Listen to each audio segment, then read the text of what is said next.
What's up, nMo fans? This is your host, Alex Lexus of the nMo Mugen Arcade Show.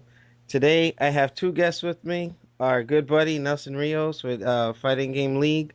What's Um, up? we have Demizzle, who's nMo staff. Um, and I wanted to give the floor to Nelson to, do some more plugging for Fighting Game League. So take it away. All right. Basically, if y'all don't know me already from the other podcast, I'm NBR Mugen from the Fighting Game League.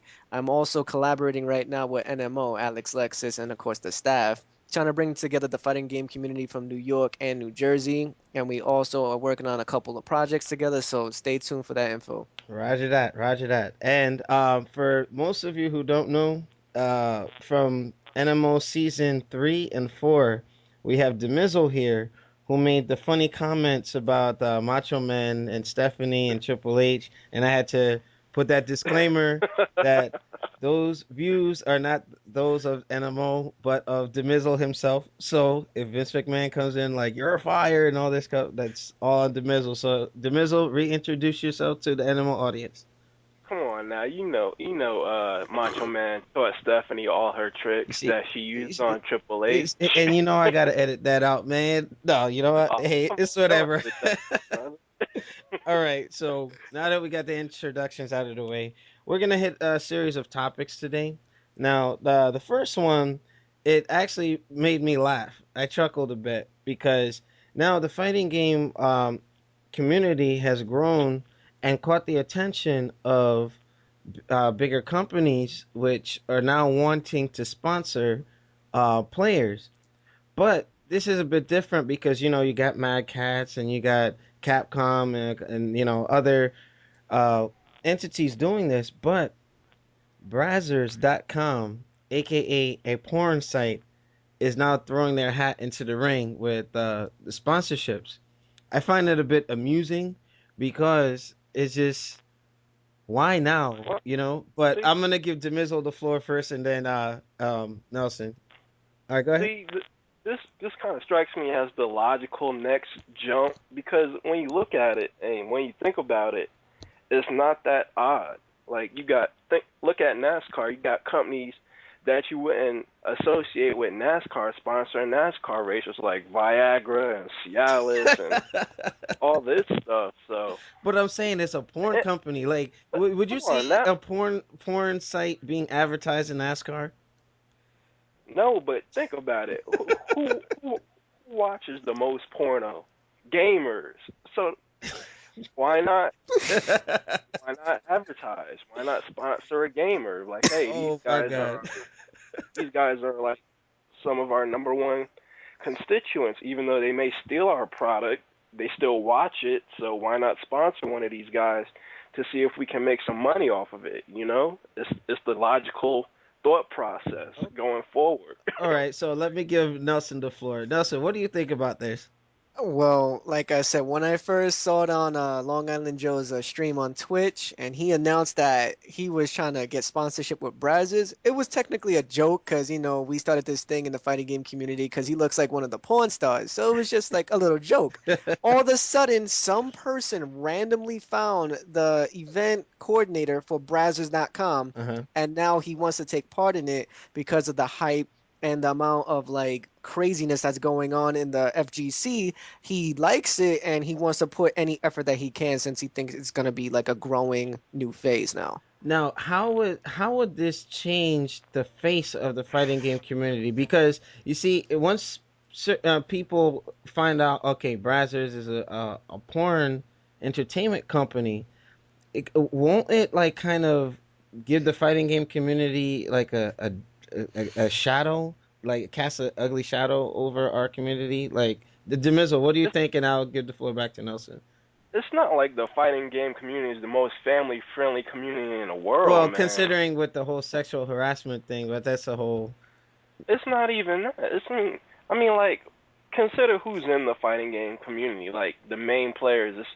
It's mainly aimed at guys aged 18 to 40, and they're like, oh, Brazzers, like porn company. Okay, it's not like it's this big deal. I could understand if it was like being target, like you see kids showing up at these tournaments like 12, 13-year-olds, but you don't see that. These are mainly adults, adult males Mhm. showing up at these tournaments. Mhm. And it's not like it's the biggest deal for them. Like you may get some non-porn watchers there that may like cause a few stinks over it, but overall, I don't see it being that big of a deal. Okay. Nelson, what are your thoughts? Well, honestly, it's not even gonna like phase the fighting game community because we always, as if anyone knows, we are always talking shit. We're always being, oh fuck this, fuck that, and of course we talk about anything. It's like it's free flow with us with the fighting game community. But bringing a porn industry that's making what almost $10.5 million and like revenue right now, it's not even going to be a big deal. I see it as the future sponsorships because you have all these other companies like Mad Catz, Capcom, Namco Bandai. They're taking up all their slots and they wasted money already. Yeah. So why not have new investors come into our community and help the other players who hasn't really gotten that much shine and bring them And up? I 110% agree with that because, like you said, with people locking up those sponsorship slots, if they expand, like you said, more people can get some time in the limelight. More people, can get a chance to be sponsored. You know what I mean? Even if they're average to not like an A class player like Daigo, at least more people. It's I think it'd be a little more encouraging. I just find it funny that a porn company of all other companies to jump into it would try to throw their hat in the No, ring.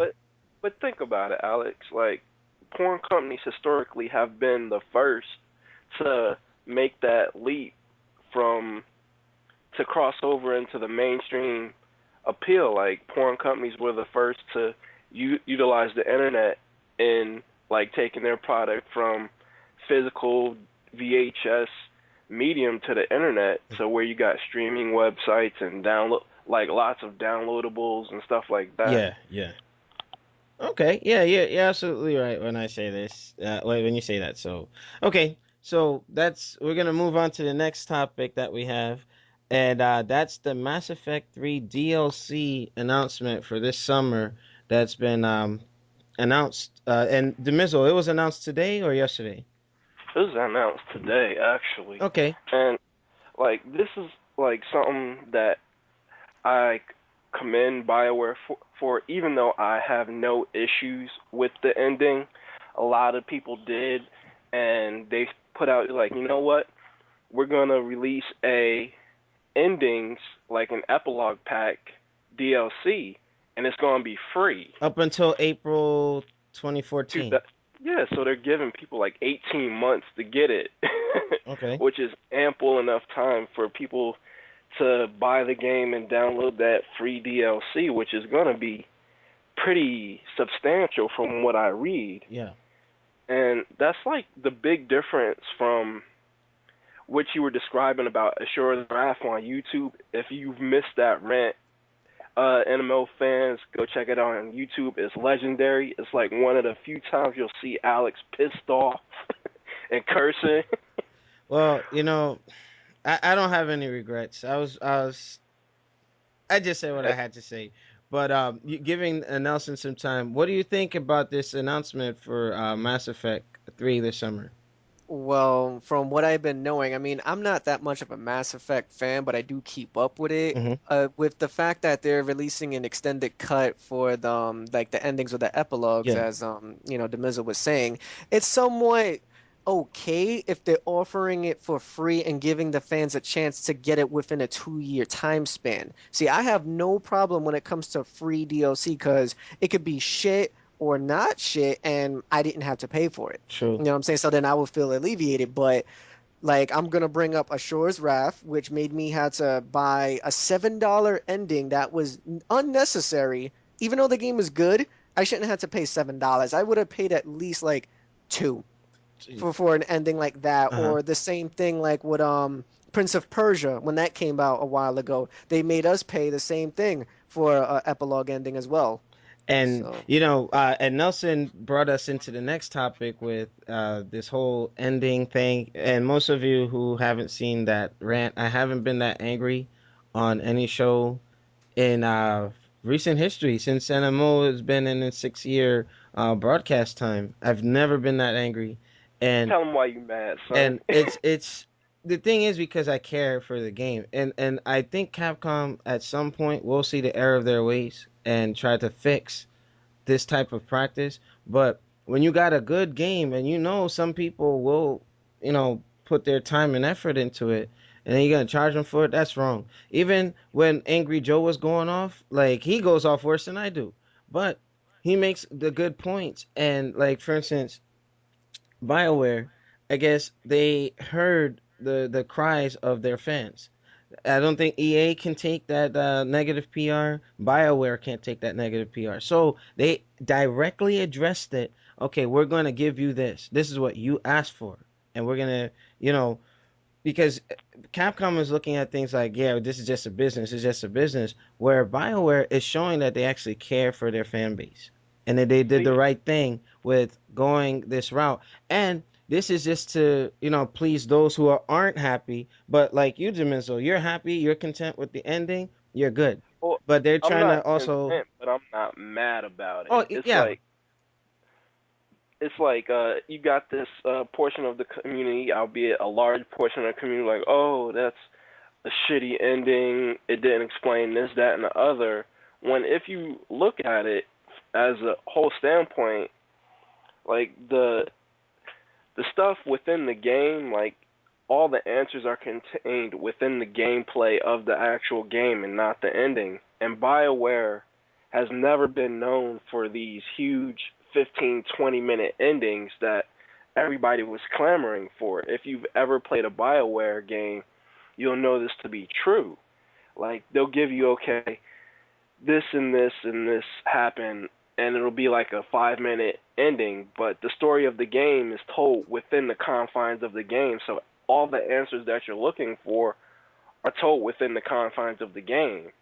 So okay. it is what it is, but I understand where those fans who were wanting that big giant ending are coming from. Mhm. And like and maybe Nelson might agree when I say this.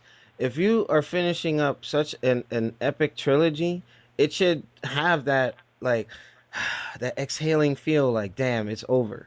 You know what I mean? Like, you don't want to play something, you get to it and it's just like, okay, that's it. Some people were probably looking for more. Well, I don't know. Nelson, do you agree with that? I kind of do in the sense that I want to be able to finally finish the game and let it be complete, especially if it is a trilogy and that is the last within the series. It should just be done and over with, not, all right, let's see how we can make more money. Let's just grab the fans' attention and just like throw in, all right, you got to pay 800 Microsoft points for the true ending, and then like, wait, there's more DLC, more endings, more alternate endings. Like, come on, just put it all on the disc, or we don't want to find it like we did with previous games where we had to hack it to find out that the actual DLC is still contained within the finds of the disc. Yeah. We don't want to go through this all over Because again, I so I know that as a whole, the fans of just gaming in general, if you do not put it on the disc, it'll feel more satisfying when you purchase it. You know what I mean? When you just purchasing what's already in your hands, that's a no go. That's a no go. See, that's one of the things I was wanting to discuss. Like we had this conversation last night, Alex. It's like it's one of the best and worst things that happened to this generation. Even though DLC was introduced on the last generation with Xbox Live and PlayStation Network, it really came to the forefront this generation. And I think DLC is the best and worst thing that has ever happened to consoles because Yes, that's true. like now we're seeing a lot of the stuff that we would have never seen, like that PC gamers were getting for the longest time. They're like, oh, we're getting this add-on, that add-on, and the other add-on, and console gamers were left by the wayside. Like, how come we can't get these roster updates? How come we can't get this bonus stuff that's being released by these developers at a later date? Well, after the game was released, like and it's the worst thing that happened to consoles because you got companies like Capcom that are like, okay, let's see how long we can hoard this game out before we can make another version of the game and say, hey, we couldn't put this in that last version of the game, so we'll release a newer version of the game with the content you already paid for in the last game, plus a little bit extra that we couldn't put in the last game. Yeah. So then you got companies like that doing that, and that's DLC gone wrong because they're just using it to It's abuse. artific- It's abuse. yeah, they're artificially extending the life of the game before they put out an official update to the game that you can't download, which makes me mad. What do you think of